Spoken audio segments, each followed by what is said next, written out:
ओम श्री साईनाथाय नमः। आइए श्री साईं बाबा के 11 मंत्र, जो 11 वचन है बाबा के, वो कितने चमत्कारी हैं उसकी कहानी मैं आपको सुनाती हूँ।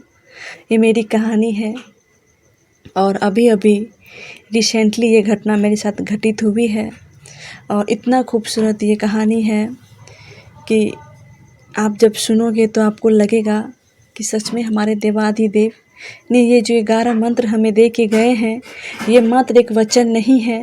अगर आप इसे श्रद्धा और सबूरी से इसका गायन करेंगे तो आपको विश्वास नहीं होगा कि आप साक्षात श्री साईनाथ को अपने सामने में पाओगे। आइए मैं पहली घटना सुनाती हूँ। ये कल की स्टोरी है। कल मैं ऐसे बैठी थी और मेरे पेट में, मैं प्रेग्नेंट हूँ और मेरे पेट में कोई हलचल नहीं हो रहा था बेबी का। मैं घबराई हुई थी। करीबन 10-12 घंटे मुझे कोई मूवमेंट पता नहीं चला बेबी का। तो मैं बहुत परेशान हो गई। तो मैं बाबा के फ़ोटो के सामने मैं खड़ी हो गई और अपने पेट पे हाथ दे करके मैं बाबा का 11 वचन बोलने लगी कि जो शिरडी में जाएगा आपद दूर भगाएगा।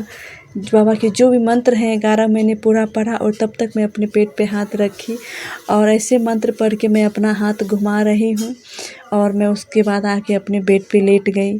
आप यकीन नहीं मानेंगे, रात भर तो मैं टेंशन में सो गई। अगले दिन गुरुवार का था और मेरे इतना बेबी मूवमेंट करने लगा, इतना मूवमेंट करने लगा कि मैं परेशान हो गई मूवमेंट से और मुझे इतनी खुशी मिली कि बाबा का ये मंत्र कितना चमत्कारी है।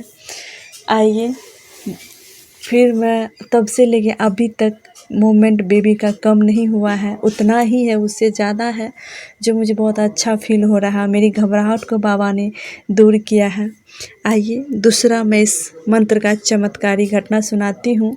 मैं साईं बाबा का पूजा कर रही थी तो मैं बाबा को दीप जलाई, अगरबत्ती जलाई और मैं बाबा का 11 वचन का पाठ की और मैं बोली कि बाबा बहुत दिन से आपने मुझे दर्शन नहीं दिए हैं बाबा। इतना मैं बोल करके अपने बेड पे आके लेट गई और बाबा का 11 वचन में पढ़ने लगी। जो शिरडी में जाएगा आपद दूर भगाएगा, बोलते बोलते मैं अपनी आंखें बंद कर ली और आप विश्वास नहीं करोगे कि बाबा ने साक्षात सपने में मुझे दर्शन दिए। बहुत खूबसूरत बाबा का फेस आया मेरे सामने में। बाबा मुस्कुरा रहे थे। बाबा 5 मिनट तक मेरे सपने में रहे और उसके बाद मैं जैसे आँख खोलती हूँ तो बाबा फिर गायब हो गए और मुझे इतना अच्छा लगा ये मोमेंट कि मैं बता नहीं सकती हूँ। और मैं फिर साईं बाबा का 11 वचन मैं पाठ करने लगी और मैं फिर उठ के पाठ करते करते मन में जाप करके मैं आंगन में टहलने लगी। उसके बाद फिर मैं बाबा को बोली कि बाबा लोग नहीं मानते हैं आपके इस मंत्र को, मुझे बहुत इस पे विश्वास है बाबा। देखो ना बाबा, माँ का तबीयत बहुत ख़राब हो रहा है बाबा, पैसे नहीं है, हॉस्पिटल कैसे लेके जाएंगे बाबा। मैं इतना बोल दी और मैं फिर बाबा के 11 वचन में ये जितनी भी